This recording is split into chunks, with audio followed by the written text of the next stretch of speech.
गणपति बप्पा मोरिया। मैं मीनू शर्मा आप सभी का आपके अपने YouTube चैनल की कथा टीवी पर स्वागत करती हूँ। और आज की इस वीडियो में आप रसपान करेंगे चैत्र संकष्टी गणेश चतुर्थी की व्रत कथा, यानी कि भालचंद्र संकष्टी चतुर्थी की व्रत कथा। तो हो सके तो वीडियो को पूरा देखिएगा और कथा अच्छी लगे तो वीडियो को लाइक एंड शेयर कीजिएगा। और चैनल पर नए हैं, अभी तक सब्सक्राइब नहीं किया है तो सब्सक्राइब भी कर ही दीजिएगा। तो कथा प्रारंभ करने से पहले एक बार प्रेम से बोलिए गणेश जी महाराज की जय। और अब कथा शुरू करते हैं। एक समय की बात है जब कैलाश में माता पार्वती और भगवान गणेश विराजमान थे। तब 12 महीने के गणेश चतुर्थी का प्रसंग चल रहा था।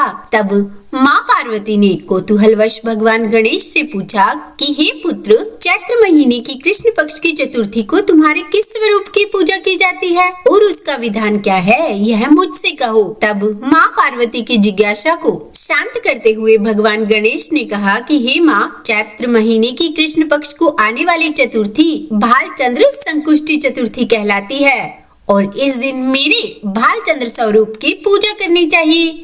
इस दिन व्रत रखकर रात्रि में षोडशोपचार से मेरा पूजन करना चाहिए। व्रती को ब्राह्मण भोजन के अनंतर पंचगव्य पान करके रहना चाहिए। यह पूर्ण रूप से सभी संकटों का नाश करता है। इस व्रत के स्मरण मात्र से ही मनुष्य को सभी सिद्धियों की प्राप्ति सहज रूप से हो जाती है। हे माँ, मैं आपको इस व्रत से जुड़ी एक कथा सुनाने जा रहा हूँ, आप इसे ध्यान पूर्वक सुनिएगा। सतयुग में मकरध्वज नामक एक राजा हुए थे। वे परम प्रजापालक थे। उनके राज्य में सभी लोग सुखी और समृद्ध जीवन व्यतीत कर रहे थे। सभी वर्ण के लोग अपने धर्म का पूर्ण निष्ठा से पालन किया करते थे। प्रजा निरोगी और स्वस्थ जीवन व्यतीत करती थी। प्रजा में चोर और डाकू आदि का कोई भय नहीं था। नगर में रहने वाले सभी लोग उदार, दानी, धार्मिक, बुद्धिमान और सुंदर थे। इतना सुंदर राजा होने के पश्चात राजा पुत्र सुख से वंचित थे। पुत्र रत्न की प्राप्ति हेतु उन्होंने कई यत्न किए। अंततः महर्षि याज्ञवल्क्य की कृपा से उन्हें पुत्र धन की भी प्राप्ति हुई। पुत्र रत्न की प्राप्ति होने पर राजा की खुशी का तो कोई ठिकाना ही नहीं था।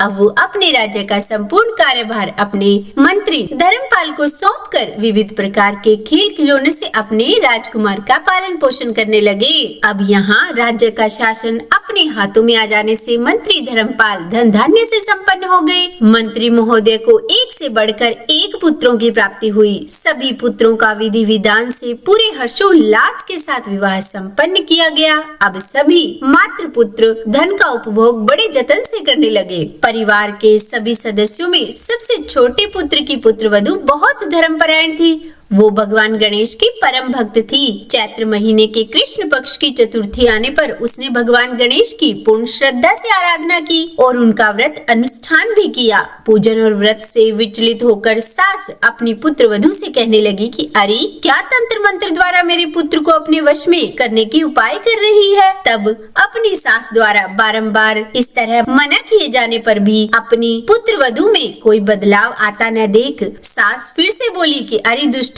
मेरे बार बार कहने पर भी तू मेरी बात को अनदेखा कर रही है। मैं तुझे यह सब नहीं करने दूंगी। मुझे यह सब बिल्कुल भी पसंद नहीं है। तब इस बात को सुनकर पुत्रवधू ने अपनी सास से कहा कि हे सासु माँ, मैं संकट नाशक भगवान गणेश का व्रत कर रही हूँ, कोई तंत्र मंत्र नहीं कर रही। इस व्रत अनुष्ठान को करने से मनोवांछित फल की प्राप्ति होती है। अपनी पुत्रवधू की इस बात पर सास को बिल्कुल भी विश्वास नहीं हुआ, तो उसने अपने पुत्र से कहा कि हे पुत्र, तुम्हारी पत्नी जादू टोने पर उतर आई है। वह मेरे बार बार मना करने पर भी नहीं मानती। अब तो तुम ही उसे मार कर उसकी अकल को ठिकाने लेकर आओ। मैं तो किसी गणेश जी को नहीं मानती। वे कौन है? उसका व्रत कैसे होता है? हम तो राजकुल से हैं। हमारी भला किस विपत्ति को वे नष्ट करेंगे? हमें कौन सा विपत्ति आने वाली है? तब माता की आज्ञा को मानते हुए उसके पति ने उसे बहुत मारा, पर उस पीड़ा को सहन करते हुए भी उस पुत्रवधू ने अपने व्रत को पूर्ण किया।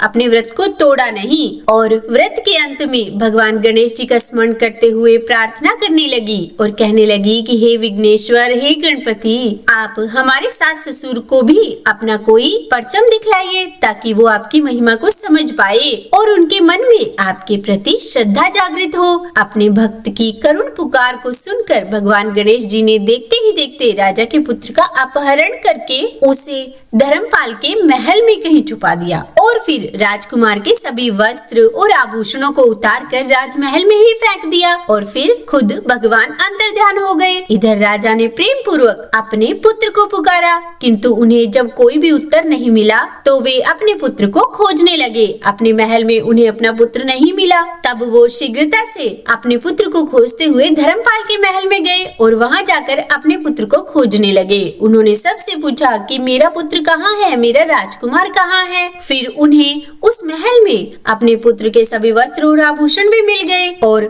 वो सब पाकर उन्हें बहुत चिंता होने लगी। वे अपने पुत्र को ढूंढते रहे और साथ ही में कहने भी लगे कि किसने ऐसा निंदनीय कार्य किया है, हाय मेरा राजकुमार कहाँ गया, हाय मेरा बेटा कहाँ गया। और इस तरह राजा की व्याकुलता धीरे धीरे बढ़ने लगी। राजा की ऐसी दशा को देखकर मंत्री धर्मपाल ने कहा कि हे राजन, आपका चंचल पुत्र नहीं मिल रहा है, उसका मुझे कोई पता नहीं है, पर मैं अभी सभी दूतों को भेजकर पूरे राज्य में, बाग बगीचे में, हर जगह पर उसकी खोज आरंभ करवाता हूँ। और फिर उसके बाद व्याकुल राजा ने सभी नौकरों और सेवकों से कहा कि हे अंगरक्षकों, सेवकों, मेरे पुत्र का शीघ्र ही पता लगाओ। राजा का यह आदेश पाकर राजा के पुत्र की खोज जोरों शोरों से शुरू हो गई, पर राजा के पुत्र का पता ही नहीं चला, क्योंकि यह तो भगवान गणेश ने किया था। जब राजा के पुत्र का पता नहीं चला तब वो राजमहल में आके राजा के समक्ष डरते डरते यह कहने लगे कि हे राजन, हमें क्षमा कीजिए, पर हमें राजकुमार का पता नहीं चला,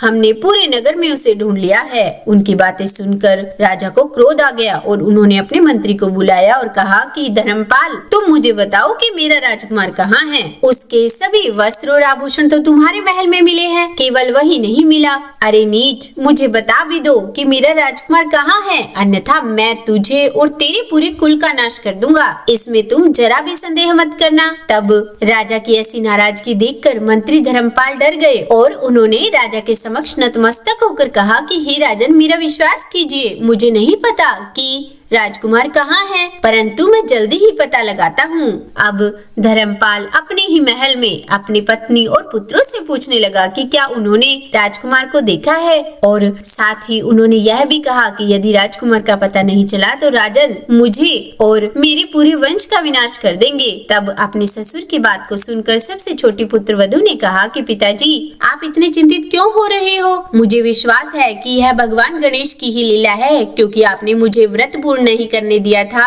उसमें बाधा डाली थी, इसीलिए शायद ये उन्हीं के कोप का परिणाम है जो आप भुगत रहे हैं। इसीलिए मैं कहती हूँ कि हम सभी चलकर भगवान श्री गणेश की पूजा आराधना करते हैं और उनसे अपनी की हुई गलतियों के लिए क्षमा मांगते हैं। मुझे पूर्ण विश्वास है कि भगवान गणेश जी राजकुमार को अवश्य लौटा देंगे। तब छोटी पुत्र वधू की बात सुनकर ससुर ने कहा कि हे पुत्री, तुम सत्य कह रही हो, तुम धन्य हो, हमारे कुल में एक तुम ही हो जो मेरा और मेरे कुल का उद्धार करोगी। भगवान गणेश की पूजा कैसे की जाती है वह तुम मुझे बताओ। मैं मंद बुद्धि होने के कारण भगवान गणेश के व्रत की महिमा नहीं जानता, अतः मुझ पर और मेरे परिवार को उनके किए अपराध की क्षमा देकर राजकुमार का पता लगवाओ। तब सभी लोगों ने भगवान श्री गणेश जी का यह चैत्र मास का संकुष्टि चतुर्थी व्रत किया और व्रत कथा भी सुनी। सभी के व्रत अनुष्ठान के प्रभाव से गणेश जी प्रसन्न हो गए और देखते ही देखते सभी लोगों के सामने उन्होंने राजकुमार को प्रकट कर दिया।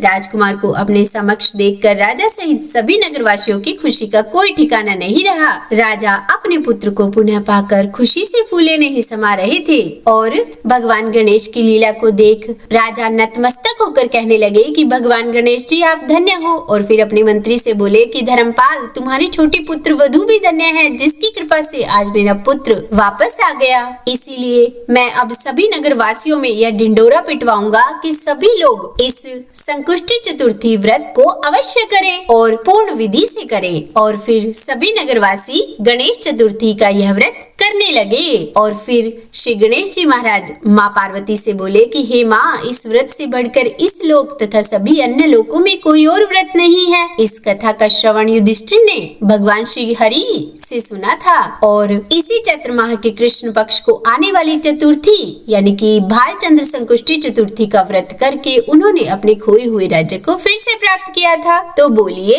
गणेश जी महाराज की जय। हे गणपति बप्पा, अगर इस कथा को कहने, सुनने या सुनाने में मुझसे कोई गलती हो गई हो तो मुझे क्षमा कीजिएगा। उम्मीद है कथा आपको पसंद आई होगी। अगर अच्छी लगी हो वीडियो तो लाइक एंड शेयर कीजिएगा और चैनल पर नए हैं, सब्सक्राइब नहीं किया है तो सब्सक्राइब भी कर ही दीजिएगा और कमेंट बॉक्स में गणपति बप्पा मोरिया जरूर लिखिएगा।